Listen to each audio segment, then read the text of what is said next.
Acevedo con la exposición sobre nuestra época, una era técnica. Una visión sobre nuestra época puede ser elaborada desde perspectivas muy distintas. Un punto de vista clave, en mi opinión, es el de Heidegger, que interpreta nuestro tiempo como la era de la técnica moderna. Hay varios filósofos que han meditado sobre el fenómeno técnico. Algunos, como Friedrich Dessauer, en direcciones completamente diferentes a la de Heidegger, realizando un análisis de la tecnología desde dentro de ella y comprendiendo la forma tecnológica de existir en el mundo como paradigma para comprender otros tipos de acción y pensamientos humanos.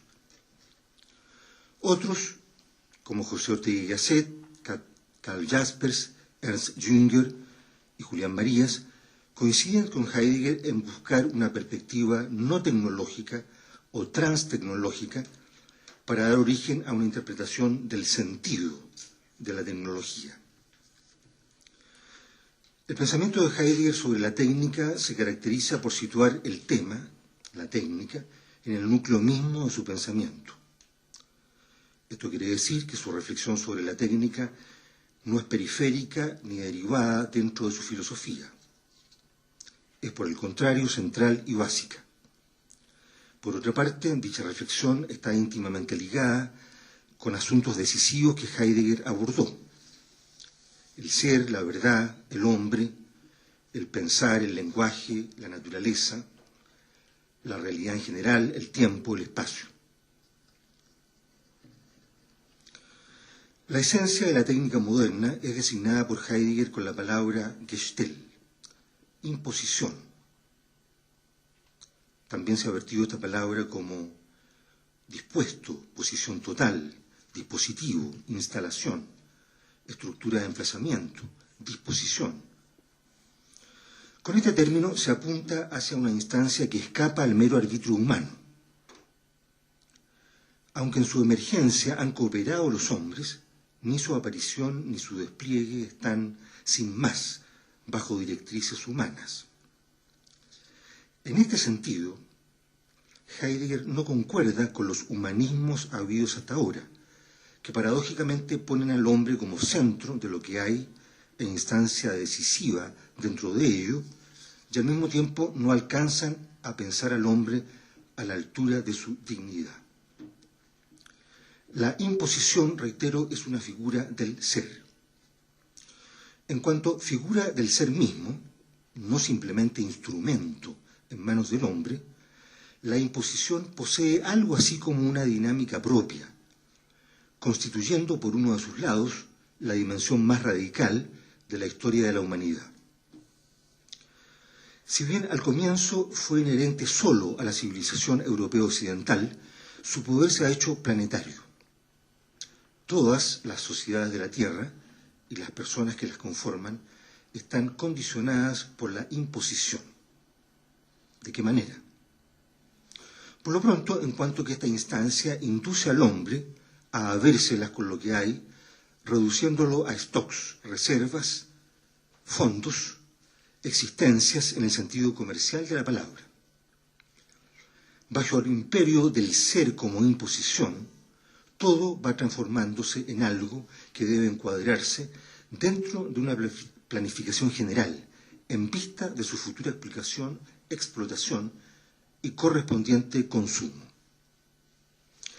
La mentalidad tecnológica predominante en nuestra época concibe y trata a los mismos hombres como simple mano de obra o cerebro de obra, es decir, como recursos humanos o material humano.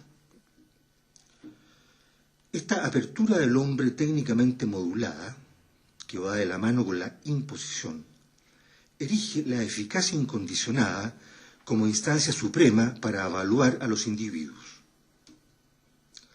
Alguien es, en la medida de su rendimiento, dentro del dispositivo tecnológico en que está inserto como animal del trabajo. Fábrica, establecimiento comercial, lugar de esparcimiento o de vacaciones, industria editorial, universidad, medio de comunicación social. Por cierto, bajo el dominio de la imposición, se han alcanzado metas satisfactorias y plausibles. Ponerlas de relieve resultaría superfluo, ya que los medios de información colectivos lo hacen a toda hora, estableciendo una opinión pública favorable hasta el extremo respecto de lo que provenga de la esencia de la técnica moderna. Tales medios, pues, no solo informan, sino que también forman y, por cierto, deforman. Configuran la mente del hombre actual, impulsándola predominantemente y decisivamente por el cauce de un pensamiento calculante o técnico que solo busca aumentar la productividad, descuidando meditar sobre el sentido más profundo del acontecer personal e histórico. Sin duda, en esto hay excepciones, no obstante, son solo eso. Pero la mentalidad tecnológica ha mostrado radicales límites, lados sombríos, aspectos francamente oscuros. Ante todo, los países altamente tecnologizados, o lo que es igual, plenamente modernos. Luego, en las sociedades a las que se pretende desarrollar, mediante procesos de modernización en los cuales, sin que esas colectividades se den clara cuenta de ello, no se hace sino acentuar el poderío de la imposición sobre los seres humanos y su contorno. La acogida que brindan a este envío del ser se efectúa con un alborozo y una algarabía algo ingenuos y relativamente poco creadores desde un punto de vista histórico. Las naciones llamadas subdesarrolladas o en vías de desarrollo, Chile entre ellas, reciben la modernidad, el señorío de la imposición, solo como la salvación, sin caer en la cuenta de que en eso, en la modernidad y en una recepción apresurada de ella, carente de precauciones y prudencia, anida el más extremado peligro. Dice Heidegger, después que la técnica moderna ha erigido su dominio y poderío sobre la Tierra, no solo ni principalmente giran en torno a nuestro planeta los Sputniks y aparatos semejantes, sino que el ser, en el sentido de reservas calculables, habla pronto uniformemente a todos los habitantes de la Tierra, sin que aquellos que habitan los continentes extraeuropeos sepan propiamente de la proveniencia de esta determinación del ser, o puedan saber y quieran saber. Y menos que nadie desean tal saber, evidentemente, los ocupados desarrollistas, que empujan hoy a los llamados subdesarrollados hacia el campo auditivo de aquella interpelación del ser que habla desde lo más propio de la técnica moderna. El peligro de que hablamos no se refiere solo, ni principalmente, al hecho de que los aparatos técnicos puedan ser perjudiciales, dañinos o mortíferos. Para determinar la consistencia de ese peligro no basta con tener presente la contaminación del ambiente, urbano o rural, la sobreexplotación de la naturaleza, rebajada almacén de reservas de materias primas, la destrucción de la capa de ozono de la atmósfera o los devastadores efectos de los accidentes en las plantas de energía nuclear. Tan peligroso como todo eso y aún más es la reducción de las personas a material humano, la posibilidad de construir al hombre en su esencia puramente orgánica, tal como se lo necesite, hábiles e inhábiles, discretos y tontos, dice Heidegger, y la paulatina marginación de los modos de pensar que no se inscriben dentro del rígido marco del pensamiento calculante o técnico. De esta suerte, el pensar que discurre tras el sentido de todo acontecer, el pensar meditativo, es puesto en un lugar periférico, desde el que no puede cumplir cabalmente su misión, evitar el velamiento del sentido y, por tanto, el absurdo. El pensamiento computante o técnico no alcanza, pues, a ser complementado con suficiencia. Así también el hombre se siente explotado en múltiples relaciones, y no solo económicas, tal como indica Ernst Jünger en un texto recogido por Heidegger. El pensador compara la imposición con Hanno Bifronte, queriendo decir que junto a ella se da otro envío del ser que abre un futuro nuevo en el seno del mundo técnico. Se trata de la cuaternidad o unicuadridad, lo cuadrante o la cuaterna. Esto es, la reunión en torno a las cosas del cielo, la tierra, los mortales y los divinos. Esta manifestación del ser, presumiblemente matriz de toda otra, ha sido constreñida por la imposición, de tal modo que se mantiene velada y permanece en el retraimiento. Pero esa constricción no ha hecho desaparecer la reunión de los cuatro alrededor de las cosas, sino que por el contrario ha suscitado su irrupción, aunque sea en el ámbito de lo extraño e inhospitalario. Asumir en la forma apropiada estas dos figuras del ser es la gran tarea del hombre del porvenir. Esta tarea exige de pensadores y poetas un quehacer bien preciso: preparar en la palabra una morada al ser unitario que tiende a escindirse, vigilando para que la unidad ya resquebrajada se recupere y para que se restablezca un acogimiento armónico de las más radicales instancias históricas del presente. Quiero insistir de otra manera en alguna de las ideas ya planteadas. Por lo pronto, en la idea de realidad en la era técnica. La realidad aparece en nuestra época como Bestände, dice Heidegger. Constante se ha traducido esta palabra. Esto es, aparece como objetos de encargo, existencias, en el sentido comercial del término, reitero, stocks, reservas, subsistencias, fondos. Hay un texto que me parece insuperable dentro de la obra de Heidegger para arrojar luz sobre esta modalidad de lo real y que me veo obligado a citar una y otra vez cuando me refiero a este tema. El texto dice: ya hoy día no hay más objetos, lo real en tanto que se tiene de pie ante un sujeto que lo tiene a la vista. Ya no hay más que Bestände, constantes, lo real en tanto que está listo para el consumo. Quizás se podría decir no hay más sustancias, sino subsistencias, en el sentido de reservas. De ahí las políticas de la energía y del ordenamiento del territorio, que no se ocupan efectivamente con objetos, sino que dentro de una planificación general ponen sistemáticamente en orden al espacio en vistas de la explotación futura. Todo, lo real en su totalidad, toma lugar de golpe en el horizonte de la utilidad, del comandar,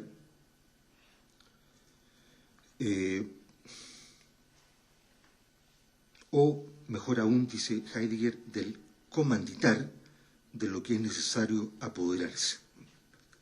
Entre paréntesis, la palabra comanditar tiene frente a comandar un nítido sentido financiero, comercial, e implica un no contraer obligaciones en última instancia. El bosque, agrega él, deja de ser un objeto, lo que era para los hombres científicos de los siglos XVIII y XIX, y se convierte en espacio verde para el hombre desenmascarado finalmente como técnico. Es decir, para el hombre que considera a lo real a priori en el horizonte de la utilización. Ya nada puede aparecer en la neutralidad objetiva de un cara a cara. No hay más que stocks, reservas, fondos. En segundo lugar, me gustaría insistir sobre la idea de naturaleza que se experimenta en nuestros días como el principal almacén de existencias de energías. Lo que hemos dicho sobre lo real como constante es plenamente aplicable para interpretar lo que Heidegger llama naturaleza calculable, esto es, la naturaleza del mundo de la técnica. Como dijimos, la realidad va quedando reducida para el hombre actual a entidades que están siempre disponibles para un consumo o utilización ilimitados y a ultranza.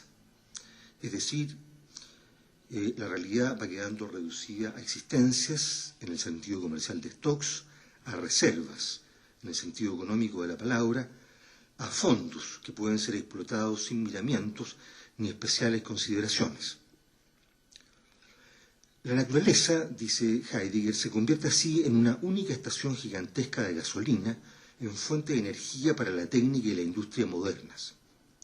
Esta relación, fundamentalmente técnica del hombre para con el mundo como totalidad, se desarrolló primeramente en el siglo XVII, y además en Europa y solamente en ella. Permaneció durante mucho tiempo desconocida para las demás partes de la Tierra. Fue del todo extraña a las anteriores épocas y destinos de los pueblos. El territorio en general, las comarcas que lo componen, cada paraje, las montañas y las profundidades de la tierra, los mares, ríos y lagos, las selvas y bosques, la atmósfera que rodea el globo terráqueo y hasta los espacios interestelares, con los cuerpos que contienen, son asumidos por el hombre de la técnica desde ya, en el horizonte de un uso incondicionado. Por cierto, esta actitud no es en este momento histórico privativa de Europa, su lugar de origen, sino que se ha extendido por el planeta.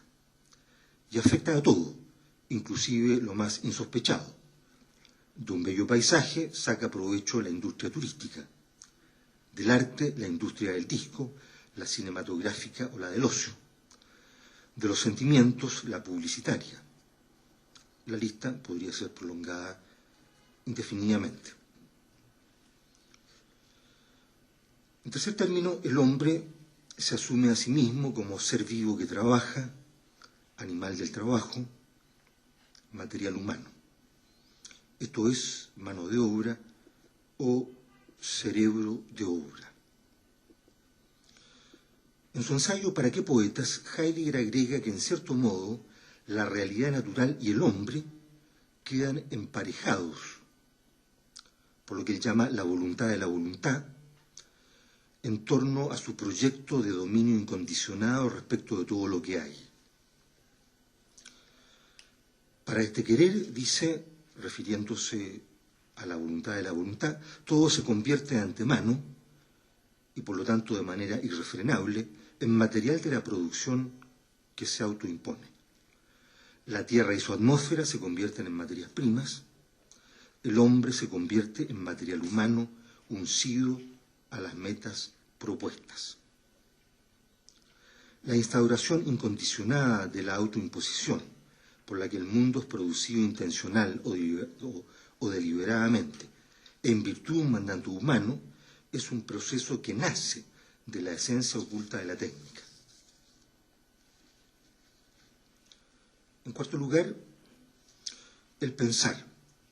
El pensar que impera en nuestra época es el computante o calculante, que pretende erigirse como el único modo de pensar digno de ser tomado en serio, desplazando a todos los demás, en especial al pensar meditativo, el que procura desembozar el sentido íncito en el acontecer.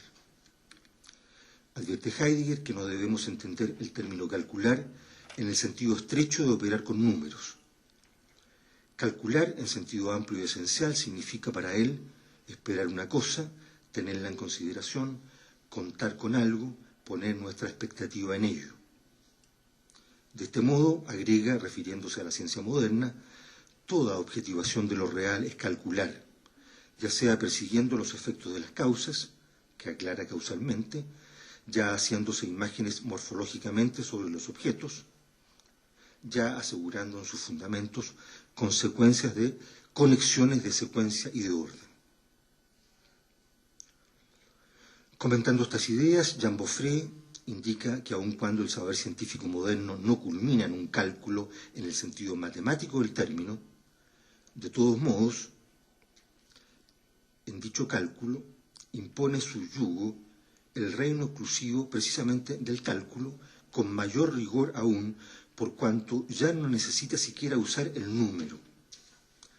Ante su objeto, la única salida que tiene la ciencia es calcular algo de una manera u otra. El pensamiento que calcula, dice Heidegger, se rige por el esquema sí, entonces.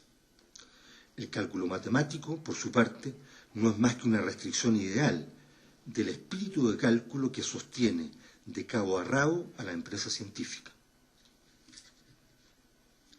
Por último, el lenguaje es asumido como simple instrumento.